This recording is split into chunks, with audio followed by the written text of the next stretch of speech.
오늘 함께 은혜 나누실 말씀 시편 23편 2절의 말씀입니다. 시편 23편 2절의 말씀 우리 같이 한 목소리로 합독하시겠습니다. 그가 나를 푸른 풀밭에 누이시며 쉴 만한 물가로 인도하시는도다. 아멘. 함께 봉독한 말씀 가지고 인도함이 있는 삶이라는 제목으로 함께 말씀의 은혜를 나누겠습니다.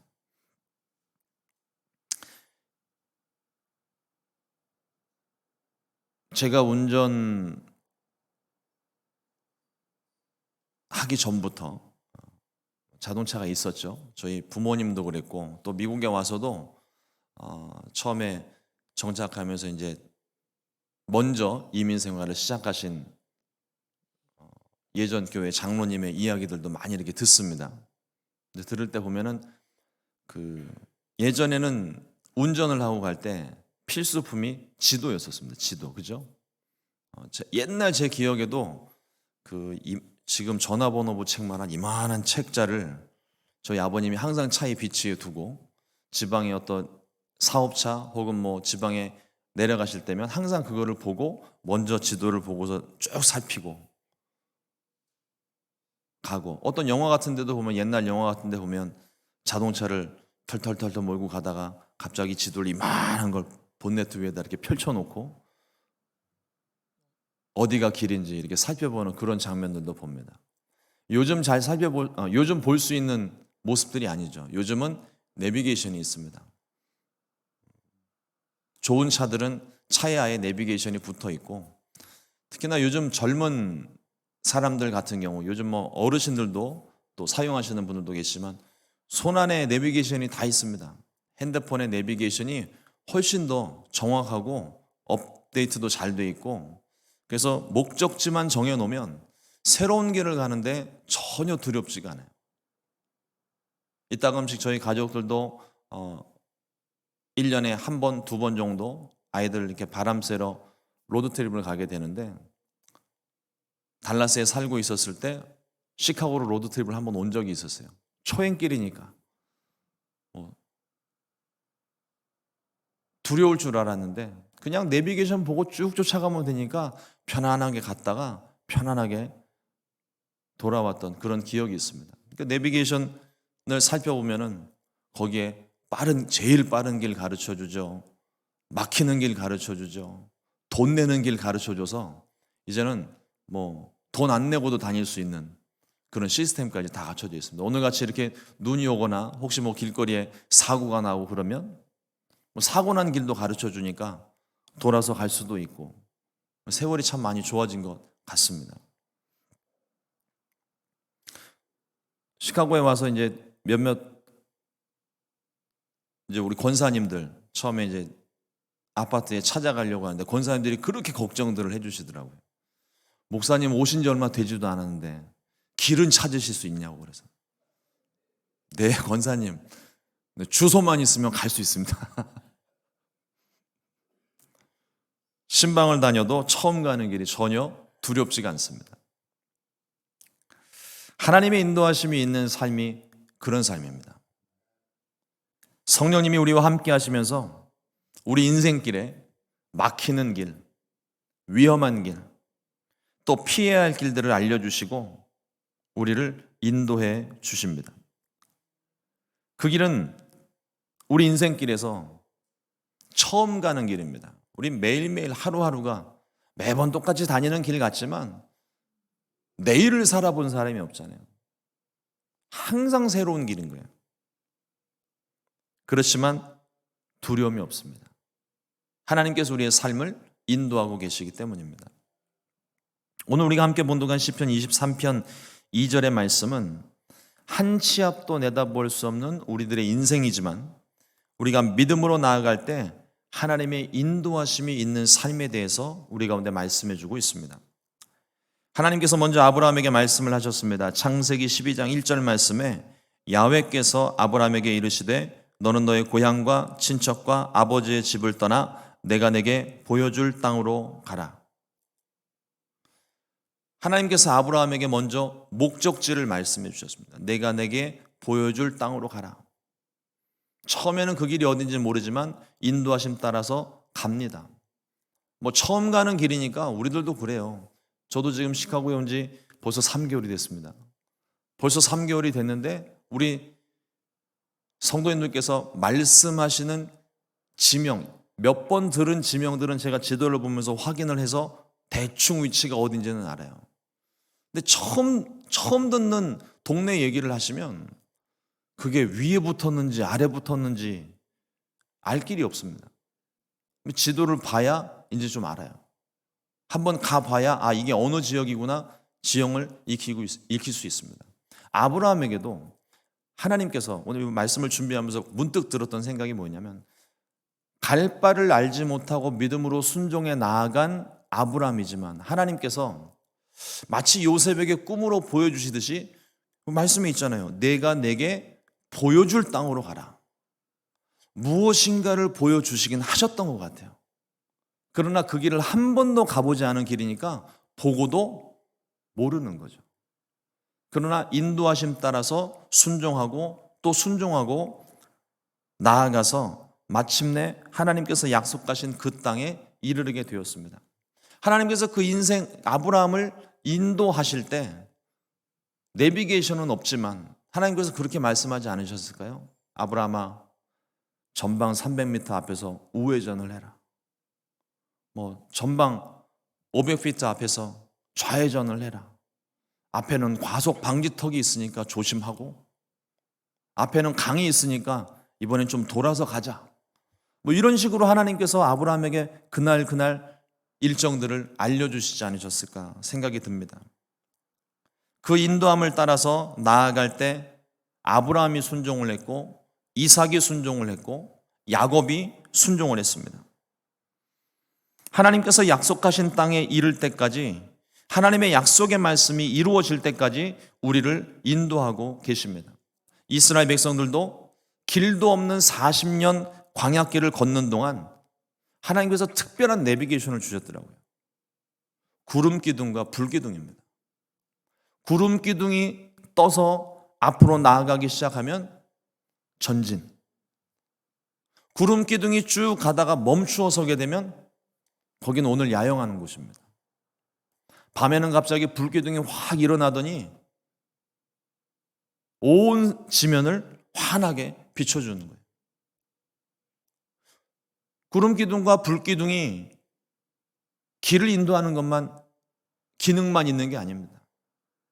애굽의 군대가 이스라엘을 잡으러 쫓아올 때에는 앞에 있던 구름 기둥이 뒤로 넘어갔어요.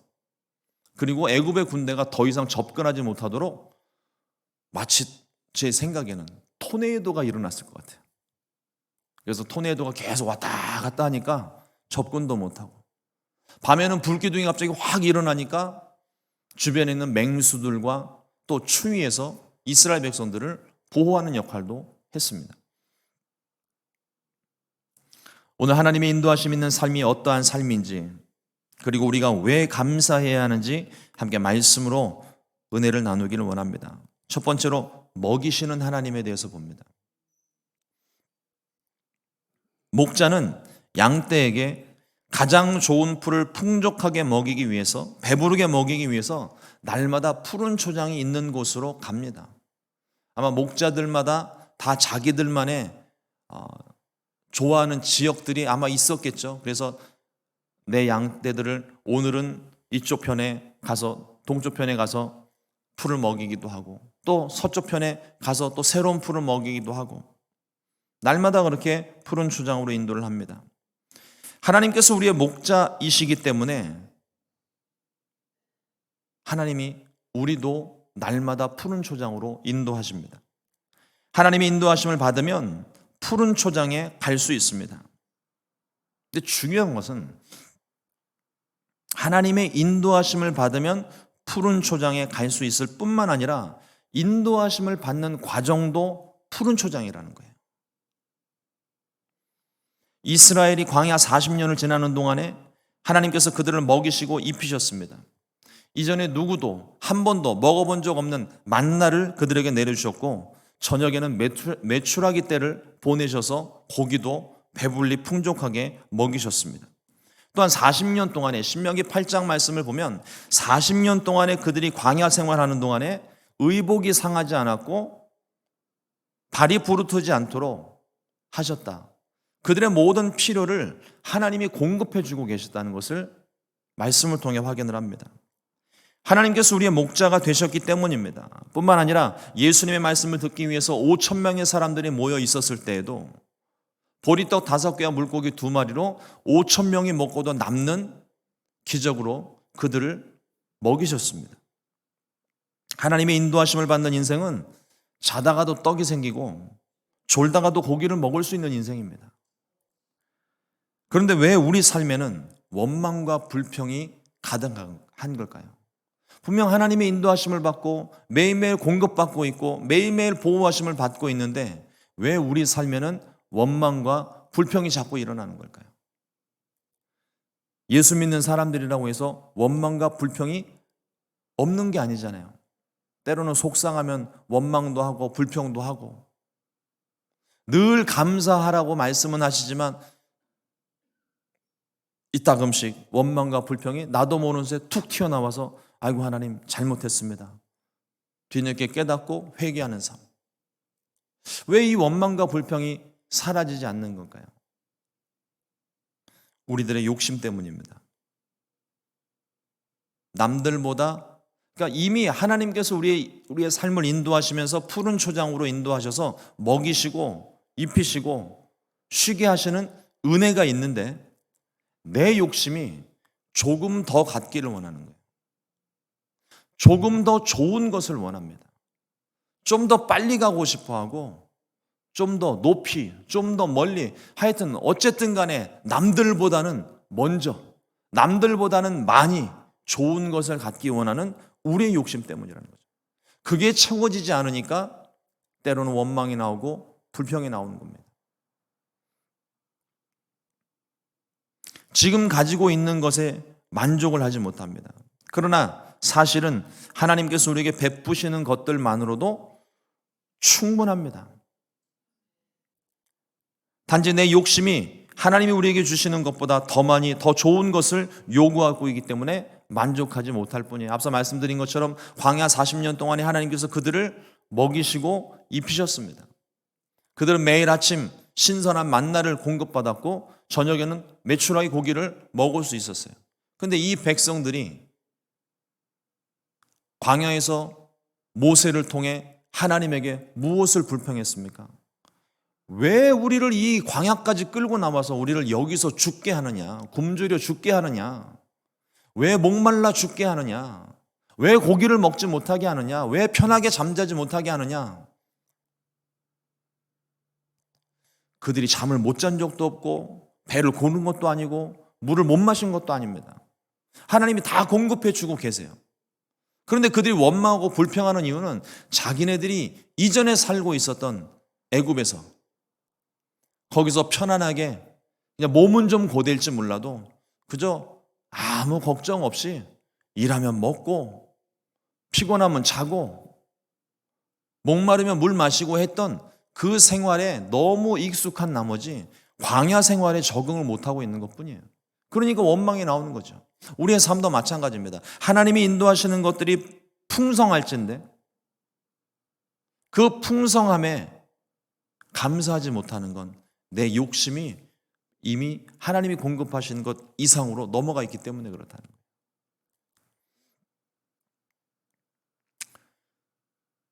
그러므로 내게 공급하시는 것, 내게 베푸시는 것들에 우리는 감사해야 할 줄로 믿습니다. 이것은 주어진 환경에 굴복하고 체념하면서 사는 것이 아닙니다. 내게 베푸신 은혜에 감사하며 자족하는 삶이에요. 자족하는 삶이라는 것은 어떤 상황 가운데에도 스스로 만족하는 삶입니다. 사도 바울이 이 자족하는 삶에 대해서 말씀합니다. 빌립보서 4장 11절로 13절 말씀에 내가 궁핍함으로 말하는 것이 아니라 어떠한 형편에든지 내가 자족하기를 배웠노니 나는 비천에 처할 줄도 알고 풍부에 처할 줄도 알아 모든 일 곧 배부름과 배고픔과 풍부와 궁핍에도 처할 줄 아는 일체의 비결을 배웠노라. 내게 능력 주시는 자 안에서 내가 모든 것을 할 수 있느니라. 어떤 상황 가운데서도 감사할 수 있는 삶. 이것이 자족하는 삶입니다. 하나님의 인도하심이 있고 하나님의 채우심이 있고 공급하심이 있는 것을 우리가 안다면 우리는 그것으로도 얼마든지 감사할 수 있어요. 나를 푸른 초장에 인도하시며 먹이시고 입히시는 분 안에서 우리는 감사할 수 있습니다. 내게 능력 주시는 자 안에서 내가 감사할 수 있느니라. 세상에서 악한 사람일지라도 자식에게는 좋은 것을 먹이고 싶어 합니다. 하물며 우리를 위해 자신을 내어주신 독생자 예수 그리스도까지도 다 내어주신 하나님께서 우리에게 좋은 것으로 채워주시지 않겠습니까? 이러므로 우리를 풍족하게 먹이시는 하나님께 감사하는 오늘 하루 또 앞으로의 모든 삶이 되시기를 주님의 이름으로 축원을 드립니다. 둘째로 우리에게 생수를 주시는 하나님에 대해서 살펴봅니다. 목자 되신 주님은 우리를 또한 쉴 만한 물가로 인도하십니다. 풍족한 물이 있고 마실 물이 있는 장소, 양들에게 있어서는 이런 곳이 광야 한가운데 있는 패러다이스예요. 모든 것이 갖춰져 있습니다. 그저 이제는 배불리 먹고 쉬기만 하면 되는 거예요. 예수님께서 우물가의 여인을 만나셨죠. 여인은 마실 물을 기르러 왔다가 다시는 목마르지 않을 생수에 대한 말씀을 예수님께 들었습니다. 요한복음 4장 13절로 14절 말씀에 예수께서 대답하여 이르시되 이 물을 마시는 자마다 다시 목마르려니와 내가 주는 물을 마시는 자는 영원히 목마르지 아니하리니 내가 주는 물은 그 속에서 영생하도록 솟아나는 샘물이 되리라. 이것이 복음입니다. 세상에서 얻은 것들은 아무리 가져도 채워지지 않고 아무리 마셔도 목마름이 해결되지 않습니다. 우리의 욕심은 마치 블랙홀과 같아요.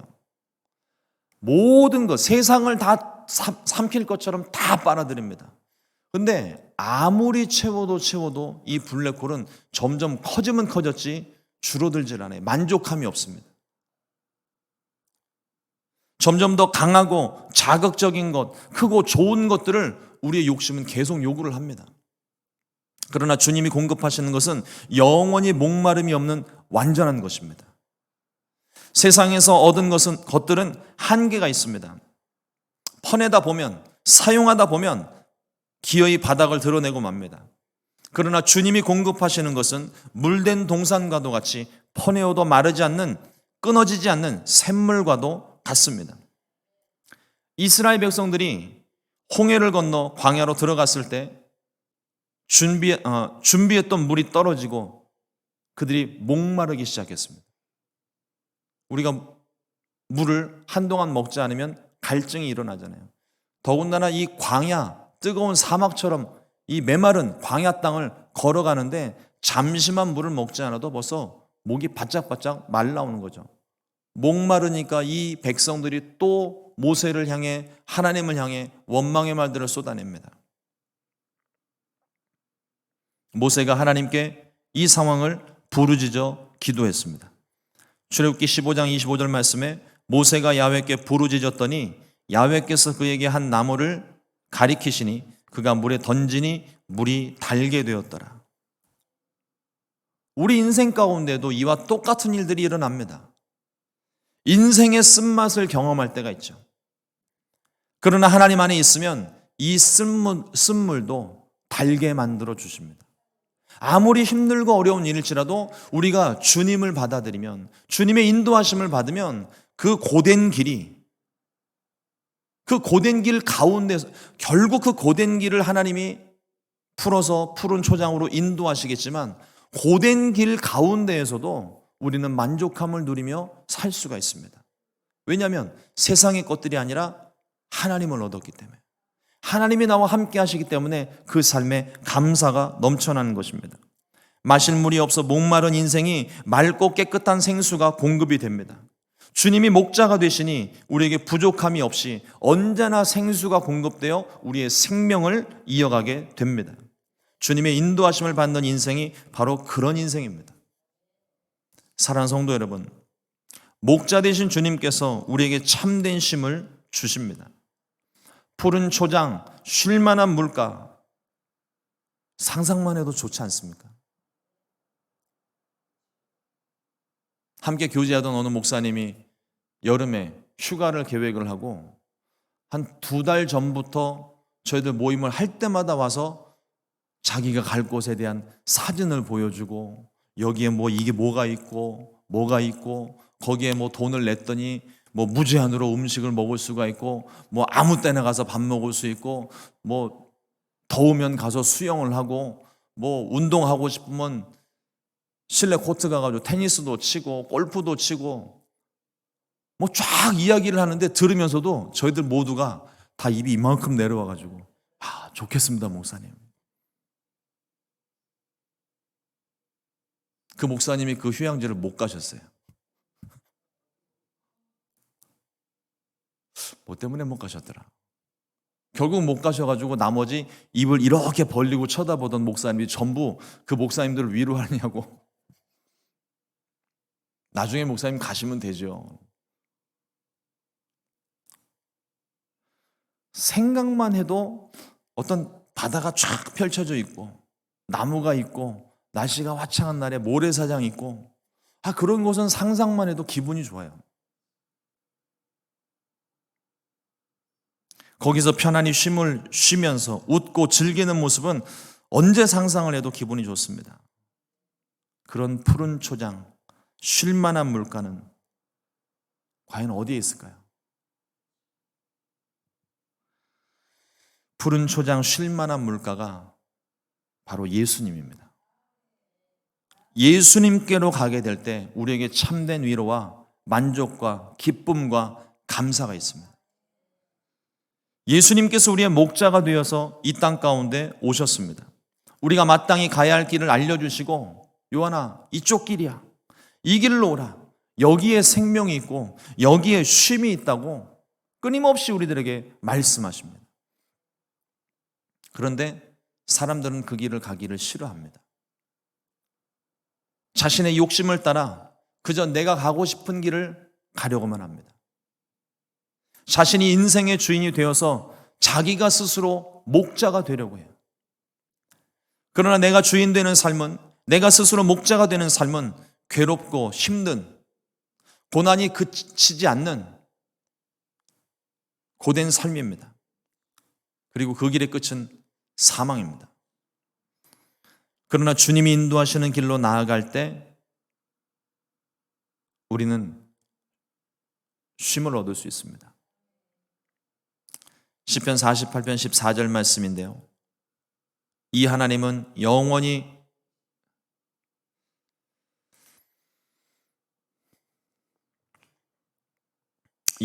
우리 하나님이시니 그가 우리를 죽을 때까지 인도하시리로다. 참 위로가 되는 말씀입니다. 우리가 포기하지 않는 이상, 우리가 그 길을 벗어나지 않는 이상, 하나님의 인도하심이 우리가 죽을 때까지, 우리 사는 날 동안에 그 인도하심이 멈추지 않습니다. 그러므로 음부의 권세가 우리를 절대로 이기지 못합니다. 하나님이 우리를 인도하시고 우리를 지키시기 때문에 그래요. 실패하고 우리가 혹 쓰러진다 할지라도 모든 것을 합력하여 선이 되게 인도하시는 하나님께서 우리를 다시 세우시고 이전보다 더 강하게 만들어 주시는 거예요. 로마서 8장 14절 말씀에 무릇 하나님의 영으로 인도함을 받는 사람은 곧 하나님의 아들이라. 우리가 성령으로 인도함을 받게 되면 우리는 모두 하나님의 자녀. 그 하나님의 자녀를 죽을 때까지 우리를 인도하신다고 말씀하고 있습니다. 그 인도하심을 우리가 따라 살 때 푸른 초장, 쉴만한 물가에 우리는 이미 도달해 있는 것입니다. 이러므로 오늘 이후 어떠한 형편이 있든지 감사하며 주의 인도하심을 따라 살게 되시기를 우리 주님의 이름으로 축원을 드립니다. 기도하겠습니다. 좋으신 하나님 감사합니다. 오늘도 귀한 말씀으로 우리의 삶 가운데 감사할 수 있는 조건을 또 깨닫게 해주시니 감사합니다. 하나님께서 우리의 삶을 인도하고 계신데 여전히 우리는 내가 주인이 되고 내가 스스로 목자가 되어 내 삶을 마치 내가 책임질 수 있는 것처럼 그렇게 하루하루를 힘들게 살아갑니다. 하나님, 그러나 시편의 고백과도 같이 하나님이 우리의 목자가 되셨습니다. 우리를 인도하시고 죽을 때까지 우리를 인도하신다고 말씀하셨을진데 하나님, 우리가 끝까지 주님을 포기하지 않고 주님의 인도하심 따라 마침내 그 푸른 초장 쉴 만한 물가에 이를 수 있게 하여 주시옵소서. 뿐만 아니라 그 푸른 초장 쉴 만한 물가로 인도하시는 그 모든 과정도 주와 함께 동행함으로 어디를 가든지 하나님 나라를 경험할 수 있게 은혜를 베풀어 주시옵소서. 하나님, 오늘 하루도 주님의 인도하심을 따라 살기를 원합니다. 우리의 연약함을, 우리의 어리석음을, 우리의 믿음 없음을 주님 불쌍히 여기시고 지혜로 함께 하셔서 깨닫게 하시고 성령님 우리의 삶을 인도하셔서 방황하지 않고 그 길에 순종할 수 있게 오늘 하루 인도하여 주시옵소서. 우리 순복음 시카고 교회도 주님의 뜻을 따라 나아가는 길을 잃지 않고 방황하지 않도록 분명한 하나님의 뜻을 밝히 보여주시고 그 길 가운데 순종하는 귀한 교회 되게 하여 주시옵소서. 감사하고 이 모든 말씀 예수님 이름으로 축복하고 기도드렸습니다. 아멘. 주님